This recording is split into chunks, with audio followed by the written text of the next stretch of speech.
Hello, welcome to another unwrapping. This time it's a special one.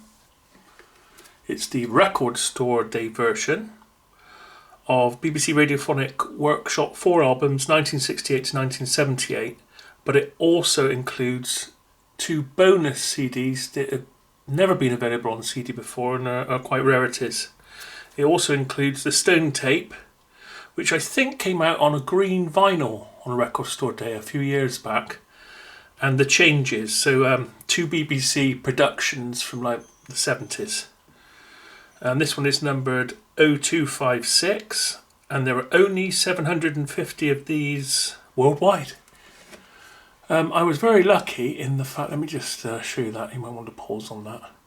I was very lucky that I've got a friend that's into his vinyl, and he was prepared to go down and queue up, and he was there I think 6 o'clock in the morning down at Rayners in Bristol, and unfortunately he was only allowed 1 copy of each album. So some of the things I had written down, I said, well, if you're going, please, get me these. So I wanted the Ultravox one. I think it was Sleepwalk, their first single with Midure. It was on 10-inch clear, but you could only get 1. So I said, no, you have it.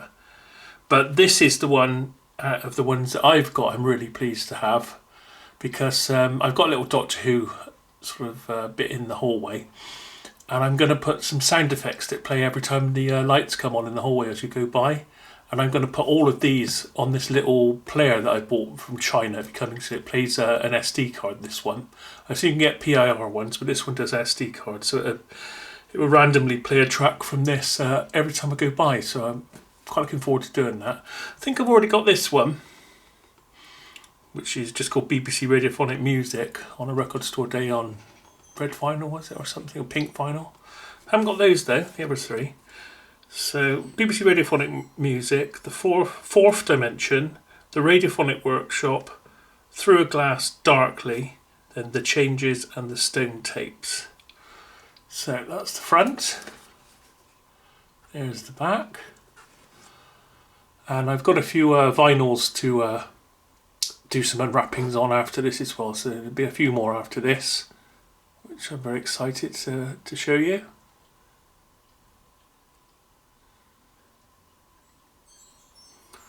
So let's see how it's presented. Let's go ahead and open that box to try and get these stickers off as well. It'd be nice to keep that one, wouldn't it?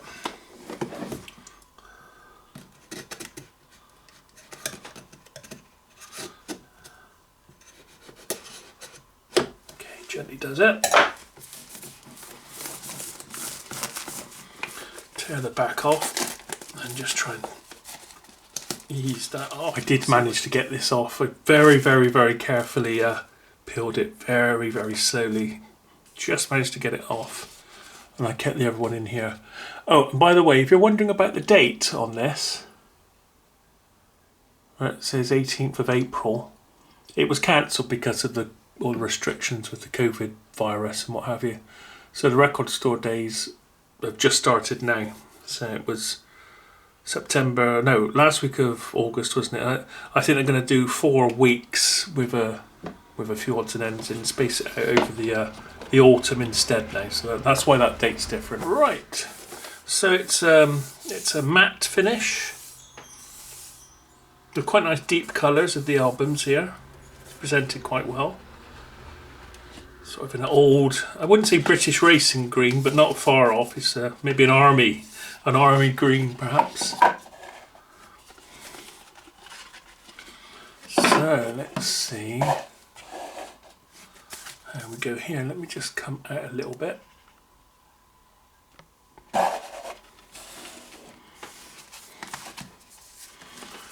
Right, so this is the one I think I've already got. Didn't really go on it very much as far as I remember. I've got some Delia Derbyshire's on here. Original mono recordings, digitally remastered. Well, you can read for yourself. I will do that. So, I'm in shadow. About there, so Paul's is 4K, so I should be able to get it big enough.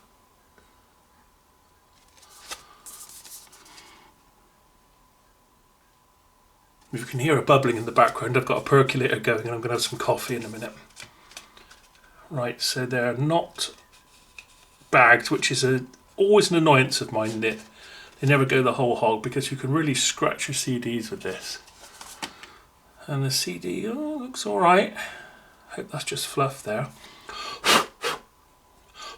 See, that's bits of card and it rubs against the CD. I'm going to go and get my brush. Here's the expensive brush. So even those tiny little bits of card that are on there could scratch that disc, bringing it in and out. So I like to look after things, of course. And look after them like this. So that's number one. And let's have a little chat about the Radiophonic Workshop, shall we? For me, of course, it's Doctor Who. It has to be.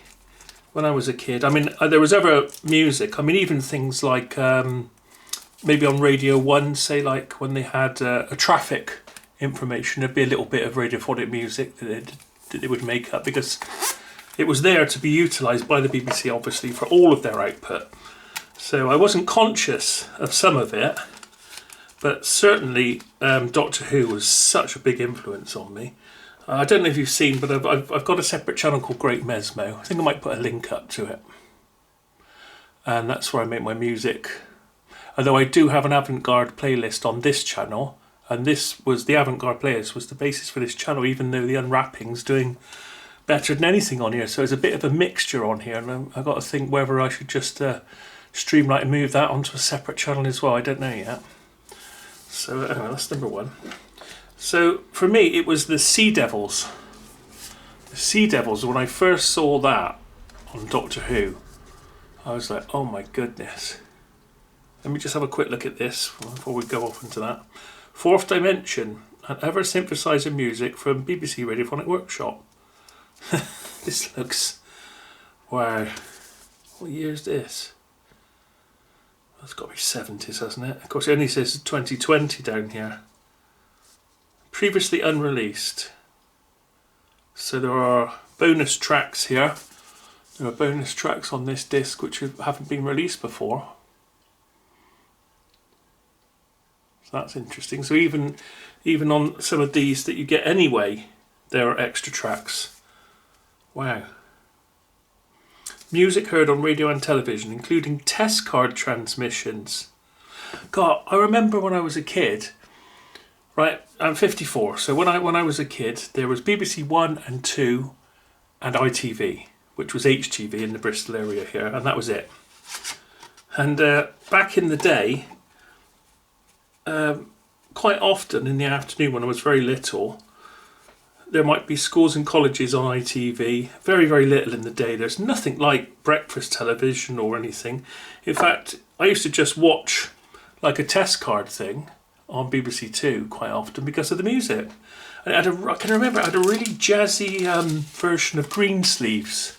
I can still remember. And occasionally the test card would just stop and it just bung in some programme. And it wasn't on the list to be played or anything. I can remember one being a stained glass in Liverpool Cathedral, and it was doing the stained glass for that. And I always remember it. It's always stuck in my mind. In fact, I went to Liverpool a little while back. I didn't get a chance to go in the churches because there's two fantastic churches there in Liverpool. I think one Roman Catholic and one Protestant. Or Church of England, actually, I should say, shouldn't I? Church of England. Anyway, there's number 2. Don't know anything about that. Fourth Dimension. Looks like it's a mixture. Test card music, eh? I wonder if I recognise any. I can remember when Channel 4... it was going to be on, but they were just doing like a test transmission. And they played Tangerine Dream. They played some tracks from Logos. The shorter track on the end of Logos. They played that on there. It's funny the things you remember, isn't it? Yeah, so I may have heard this. This might bring a few shivers down the spine if I remember it. Because there was nothing on telly when I was a kid. There was no internet. You only had a phone in the... sort of near the door, which you weren't allowed to use really because it was expensive. So there was no real communication and just a few sort of TV programs in the evenings, really. And if you were ill off school, you might watch the programs for schools and colleges, like Picture Box or something like that. And I can remember at lunchtime there was Crown Court on ITV, and at the same time it was The Herbs on BBC One, and I used to go over the road because they had a colour telly, but we only had a black and white telly. So I used to go over and watch The Herbs, which I've done a few videos of on my Great Mesmo channel. I've done 2 sort of homages to The Herbs. I've even done a Camberwick Green one that didn't go down so well, so I'm not going to put any more effort into that. Apart from it's someone else's video work anyway, and I'm only really editing and adding a few things. I'd want to do my own. But I do like to pay the occasional sort of tip of the hat, and I had to do the Herbs one. So on the front here, this is the EMS synthesizer, very famous one. An English synthesizer. God, these are a tight fit today. It's an English synthesizer. Of course, the Radiophonic Workshop had one. So did Pink Floyd. So Dark Side of the Moon, it's done on that. It sort of folded up into a case, and there was like a touch-sensitive keyboard. I think it was blue and black, the one that went onto there. Anyway, Behringer might be bringing out their own version of it. I'm getting quite excited. I doubt if they use this though, because that is about £600. I know Analog Solutions have brought out a little, which is where you put pins into the matrix to program rather than having patch cords.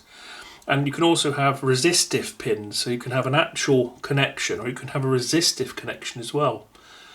So it's a brilliant system, that, and it makes you can change, so it would be hardwired, so it's sort of semi-modular, as you call it. So if you take all the pins out, it would probably make a sound anyway. But then you can change it, you can route things, and modulation is mainly about filters. And routing LFOs to filters, so they sweep up and down like a sine wave from your LFO, so it's sweep up and down, or you might want a keyboard triggered or whatever.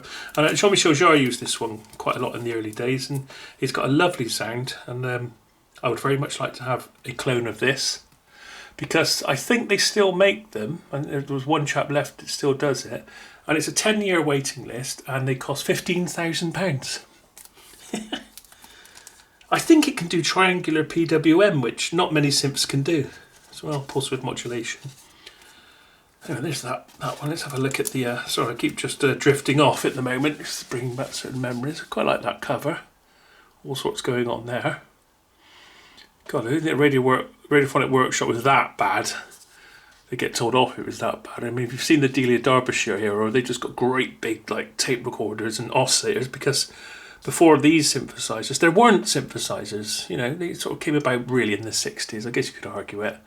So you'd have to get all the components that are in a synthesizer and make your own. So you'd have to get an oscillator and a filter, and then you couldn't do a lot of the things, so you'd have to tape things and like slow them down and speed them up, or splice tapes and maybe get one tape working off another, or like Music Concrete, you would have like a tape loop, but it'd be quite a big loop, so you might have the tape loop going off into the middle of the room, just held on a pencil or something, or some sort of capstan, and making a big loop. And a fantastic way of making music. And I've noticed that my recordings on tape that I've now digitised, that I have got on my Great Mesmo channel, they still have some of that tape about them, because what you could do is you could, if you were doing drums or something like that, you could go right over the top on the VU meters, so right into the red, and saturate the tape and use the tape as a compressor, and that sounds pretty good actually sometimes, especially if you had a tape that had what's it called? Is it HX extension? So you go beyond the Dolby Sim, we could go right up into the red anyway. I remember I had a deck and it actually had a little readout of decibels, sort of like 8-9 decibels into the red, and the Dolby symbol, you just went way beyond it. It was brilliant. Anyway, digressing again. So anyway, the Doctor Who, it was the Sea Devils, the original. Have a look on YouTube if you've never heard it. Look at the original Sea Devils episode with John Pertwee, and they're in a sort of, it's like an outpost. It's like a big bunker in the middle of the ocean, and And they've disturbed the Sea Devils because they've been asleep, and they're relatives of the Silurians, which they still use now quite a bit in the modern Doctor Who. And the Doctor tries to make peace between the humans and the Sea Devils, because the Sea Devils, this was their planet, like with the Silurians, before we were around. We were just apes, or whatever I think they called us. But I found the Sea Devils genuinely quite creepy as a kid. Daleks just look like pepper pots. I mean, they're not frightening at all. In fact, now they're more frightening because I get the concept that it's actually a tank with a living thing inside it. And you know, like the Christopher Eccleston one where it opened out. And I mean, there was even a Cyberman which was more realistic, and I've only ever seen it once, where its head went right the way round and faced the other way, and it could run and sort of jump in time, I think, or suddenly accelerate. And there's only ever one of them, and it was so much more believable when they started using CGI for like robotics and showing advantages over humans rather than. I think the original Dalek shape was that shape because they used to put tricycles inside for the operators. So that's what was that funny shape anyway. Digressing a bit. Anyway, it's all radiophonic, isn't it? So the original Sea Devils with John Pertwee, and you'll see it mainly filmed out at sea. I think they even had the Royal Navy involved with some of the shooting scenes where they all come out. There's a lovely scene when they actually come out of the ocean with they've got like these rays that look a bit like the old doctors used to wear, which was like a mirror with a hole in the middle, where they used to put over their eye and look at you. I didn't know they still used them. And the music in that particular Sea Devils one is really avant-garde, and it sort of set me up for my love of avant-garde music, and just the joy of having synths and making sounds from the synthesizers rather than making tunes. You make tunes as well, but just the joy of, because when synths first came out, I know someone tells you, oh, it can make a noise like a piano, now do a saxophone. Now, why bother trying to emulate things you've already got? Use the synthesizer for making way out sounds that nothing else can make. That's much more I'm interested in. If you like a piano, play a piano. Obviously, if you've only got one synthesizer, you try your best to make all your sounds if you need them. But yeah, use them really for making these way out sounds. And of course, this Sea Devils track, which is obviously not on here, I don't think, but it just brings it back here, seeing this. They had a big one called the Delaware as well, which is a much bigger version of this. And Analog Solutions have sort of done a version of it now. It's like a great big long desk, cost an absolute fortune. You need it delivered, on a flatbed lorry. It's that big, which has got a lot of the gubbins of this thing in it, and these special breadboard programmers. Anyway, there's that one. So that is the Radiophonic Workshop, the best of BBC TV. We've got Dick Mills there, John Barker, Malcolm Clark. So Crazy Daisy. Gonna have all sorts there. So I guess this was, as I was saying, just music made for whatever they required, this one. I haven't heard that, so that would be quite exciting. And that one as well with the test cards, that's going to be might bring back some memories. See, that first one I didn't go much, and I got that one. I've only played it a few times. Oh, that's Next Door Neighbours, quiet as always. The Changes, here we are. So this is one of the bonus ones. Don't remember it. Might have to look it up. Looks interesting, doesn't it? Oh, great. There's loads and loads of quite short, sort of half-minute, 1 minute. And there's even bonus tracks on this as well. Wow. Oh, this is quite exciting, actually.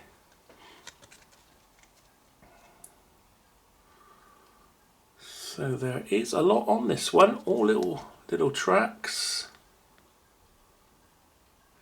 Yeah, sorry about that shadow there. I'm just trying to avoid it in the middle there.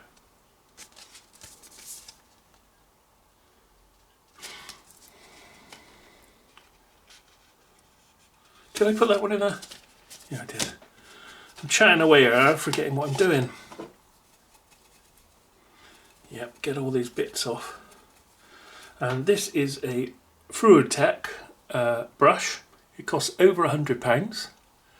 And I don't know if you can see it. See that it's got two different colours. It's coated with some oxides, some metal oxides. And there's also a gap where there's some wires that go inside and they gap. So you touch this and earth it on the metal, and as any electric or static goes up onto, it's meant really for records, goes up inside, it corona discharges any static. It's an alternative way of destatting your records. But you know, like the stat gun, that doesn't take it away or add it, it balances it out, because I think when you push it, it adds it, and when you release it, it takes it away. There's positive and negative ions, and it sort of balances the record out, whereas this discharges positivity. And I've got to say, sometimes I've taken out a CD, left it in the drawer, and just given it a quick brush to destat it on the front of the player and put it back in, and it sounded different. But, you know, I expect there'll be plenty of people that say, no it doesn't, yeah. So all wires sound the same, everything's the same, nothing makes any difference. Play this on one of those wicked machines at your own peril. Wow. Paddy Kingsland, BBC Radiophonic Workshop. Huh? There we are. Changes. Don't remember it. Do you remember one called Running Scared? It was on in the 70s, and they used a bit out of Kraftwerk from Autobahn, not the main one, but the down down down down down down down down, that bit, if you know what I mean. And at the time I didn't have it because I only had a few albums, because I had £3.50 for my paper round, and it was a big decision to buy an album. And God, if I could meet my younger self back then, I'd say with my paper round money, I'd go back and tell myself which albums to buy. It would be Phaedra, Rubicon, Man Machine, especially Radioactivity. I'd have loved Radioactivity as a kid. That would have set my mind going, because it's quite avant-garde. These are very tight fits this time. You can actually see the stress marks across. And the discs are slightly oversized. They usually are quite a tight fit in these anyway. It does the purpose, doesn't it? So there's the changes. Changes. Never heard of it. Exciting. Bonus disc. So I think this is available as a 4-pack without the bonus discs. We've got a booklet to look through as well, and we've got 2 more. So here's let's see if a bonus one. Through a Glass Darkly. It sounds like something that Keanu Reeves might be in. What was that? Scanner Darkly. That was a good film with all the it was all painted in. In fact, there's something on I can't think what it's called now. It's got the girl out of Alita in it on Prime, and that's all. It's half-hour episodes, and they're all redrawn over, sort of half cartoony, half real life. That's brilliant. Can't think what it's called now. It's only one word. It's worth a look. Right then, so what have we got this time? Oh, the body in question. I remember that. That was, I think, the first time ever we saw operations, or I think they showed like open heart surgery and all sorts of things. I thought the music from that was from Brian Eno. So getting mixed up. There's a few around that time. Was it Arena? I think it was Arena that used to play an Eno track. Or it could have been a Bowie one from Heroes. Anyway, that sort of atmosphere. That'd be interesting. That will remind me, because I'm obviously getting them mixed up. But I used to watch the body in question. The Astronauts, Kingdom of Colours, for Gas Starkly. Well. So Peter Hound, the Radiophonic Workshop. So it's not just you get a bonus. Oh, you get a bonus on. So I've got a bonus on that. Bonus on that. Not that one. Bonus on that one. So this one's standard. This one's got bonuses. That one's standard. This one's got bonuses. Wow. I tell you what, this could be the best 30 quid I've spent in a long time.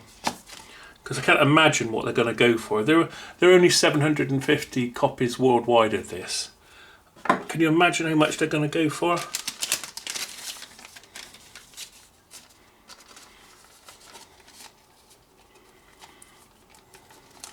But I mean, unless you're really into your sort of wild sounds and things, I don't think, well, I don't know, I bought it, didn't I? Of course there are bound to be loads of people out there who enjoy that sort of thing.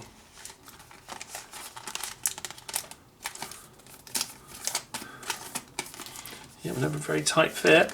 Ooh, bum away.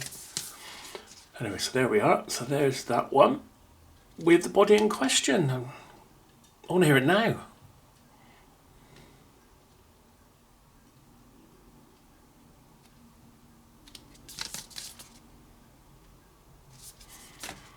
And the stone tape, I'm sure this is, yeah, I'm sure this came out on green vinyl. I think it might have been a 10-inch maybe.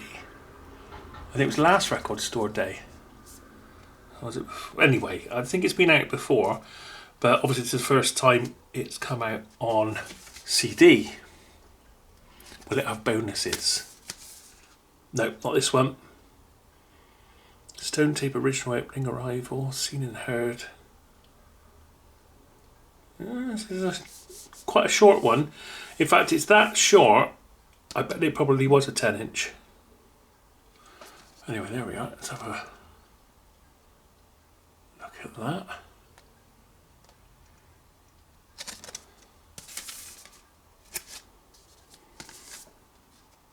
It's sort of 80s that is for me, not 70s. Sort of early computer type things.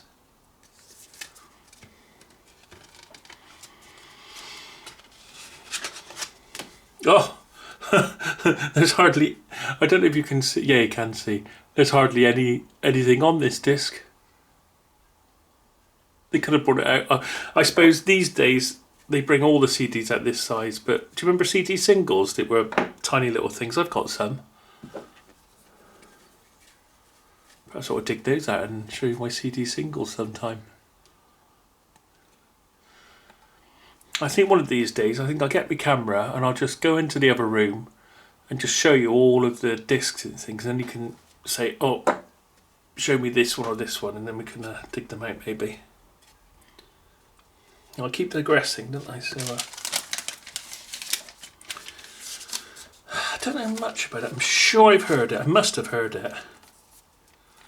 So this one is actually a very short in duration. So I'm guessing that the stone tape wasn't a series then. I'm guessing it was a one-off drama maybe. Must have been. Right, so we've got all that and we've got this.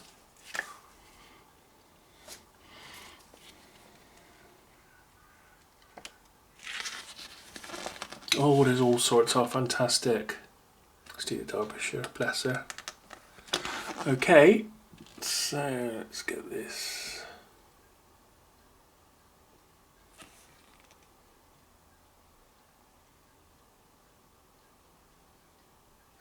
In fact, if I do it like that, if you want to pause it just like that, maybe.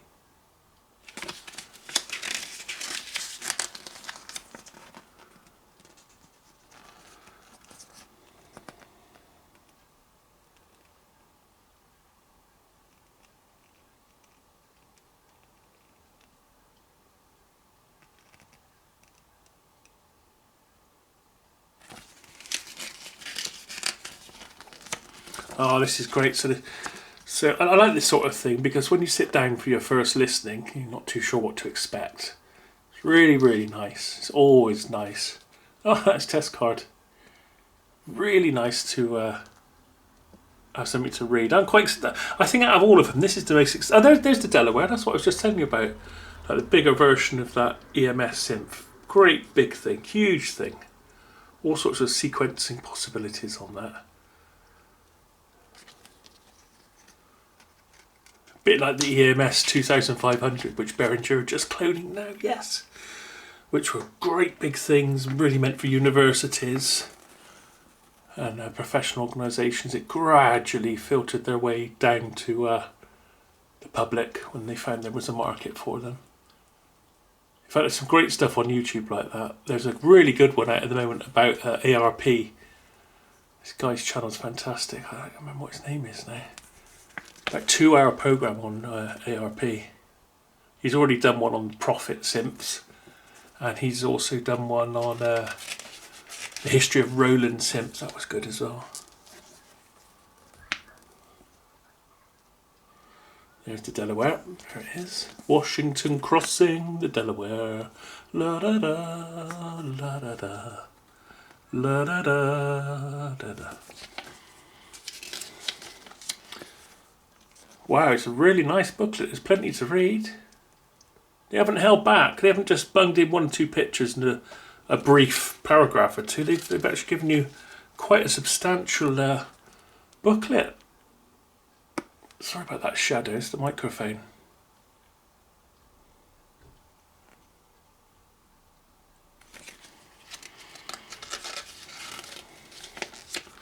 So I'm guessing this booklet only comes with this edition because it's got the bonus discs in it. Unless there's a different booklet for the 4-disc one.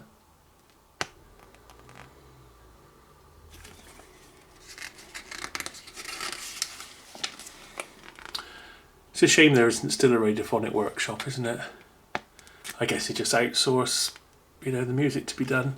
Tell you a good one at the moment, Harlots on the iPlayer, and I think it's also on Prime as well. It's not just BBC. There's some really good. There's all sorts of, because it's like a decadent sort of bohemian type production anyway, as you can guess by the name, Harlots. The music's fantastic. There's some lovely. The first time they show like a sort of big sex scene, there's some really nice sequenced synthesizer stuff going on. They've done a modern twist on the music, even though it's like set in about 1720 or something. There's a really nice music on that. That's if you like listening to electronic music. It's not just electronic music. There are some other things as well. It's worth a listen and a look. Actually, it's pretty good. I've only seen the first 2 episodes. Yeah, episode 1 it's got some good music in it. They've even got like an old. Maybe from London or something like that, sort of folk song at the end of episode 1, which is set to modern music, and that's brilliant as well. Anyway, so there we are. So I'm really happy, I'm really lucky to get this. Lucky that I got a friend that was willing to queue up for hours and get this for me, and lucky that he didn't want a copy of it. So it's 6 CDs with 2 bonus CDs. So let's put the bonus ones in first. Through Glass Darkly, the Radiophonic Workshop, the 4th Dimensions, get them in order.